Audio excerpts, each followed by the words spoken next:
ইরানের সর্বোচ্চ নেতা, দেশটির সবথেকে ক্ষমতাধর ব্যক্তি।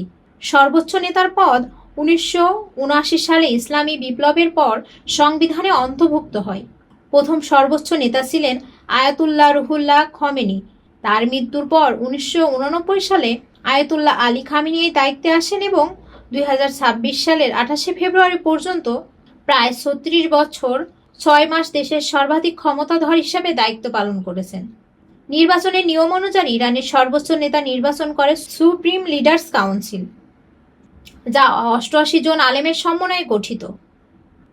প্রতি 8 বছর পর পর ইরানের নাগরিকরা এই কাউন্সিলের সদস্যদের ভোট দেন। তবে কাউন্সিলের সদস্য হতে হলে প্রথমে গার্ডিয়ান কাউন্সিলের অনুমোদন প্রয়োজন। নির্বাচনে উপস্থিত সদস্যের 2/3 সমর্থন পেলে নতুন সর্বোচ্চ নেতা নির্বাচিত হন। সর্বোচ্চ নেতার ক্ষমতা সীমাহীন। তিনি দেশের সব বাহিনী, বিশেষ করে বিপ্লবী গার্ডস ও কুদস ফোর্সের প্রধানদের নিয়োগ দেন। যুদ্ধ ঘোষণা, রাষ্ট্রীয় সম্প্রচার সংস্থার প্রধান নিয়োগ, প্রেসিডেন্টের নিয়োগ ও অপসারণ, বিচার বিভাগের সাজাপ্রাপ্তদের এই ক্ষমতা তার হাতে থাকে। এছাড়া তিনি চাইলে নিজের ক্ষমতার কিছু অংশ অন্য কাউকে অর্পণ করতে পারেন। তবে এই শীর্ষ ক্ষমতার অধিকারী হওয়া সহজ ছিল না। আলী খামেনি জন্মেছিলেন 1939 সালের 19 এপ্রিল ইরানের উত্তর পূর্ব অঞ্চলীয় শহর মাশহাদে এক দরিদ্র ধর্মীয় পরিবারে। তার বাবা সৈয়দ জাওয়াদ খামেনি একজন শিয়া পণ্ডিত, আর মা খাদিজা মির্দামাদি ছিলেন ধার্মিক নারী। শৈশবেই তিনি মায়ের কাছ থেকে কোরআন ও ইসলামিক শিক্ষা পেয়েছিলেন। খামেনির শৈশব কেটেছে অভাবের সংসারে।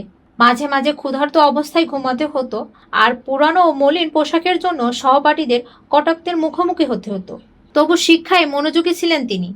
চশমা পরে দুর্বল দৃষ্টিশক্তি ঠিক করার পর বিদ্যালয়ের শীর্ষ মেধাবী শিক্ষার্থীদের একজন হন। উচ্চ বিদ্যালয়ে ভর্তি হতে না পারায় কৌম ধর্মীয় শিক্ষা প্রতিষ্ঠানে যান।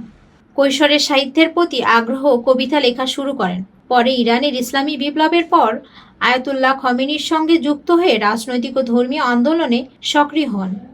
বিপ্লবের পর পুনরায় তেহরানে ফিরে আসেন এবং বিভিন্ন গুরুত্বপূর্ণ পদে দায়িত্ব পালন করেন।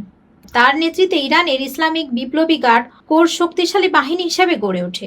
1981 সালে তেহরানের একটি মসজিদে বোমা হামলায় তিনি আহত হন, কিন্তু ধৈর্য ও রাজনৈতিক কৌশলের মাধ্যমে ক্ষমতার শীর্ষে অবস্থান ধরে রাখতে সক্ষম হন। দরিদ্র পরিবার থেকে উঠে আসা আলী খামেনি শুধু রাজনৈতিক নেতৃত্বের দিকেই নয়, ধর্মীয় প্রভাবের দিক থেকেও ইরানের সর্বাধিক ক্ষমতাধর ব্যক্তিত্বে পরিণত হন। তার জীবন ও রাজনৈতিক কর্মকাণ্ড ইরানের আধুনিক ইতিহাসে এক গুরুত্বপূর্ণ অধ্যায়।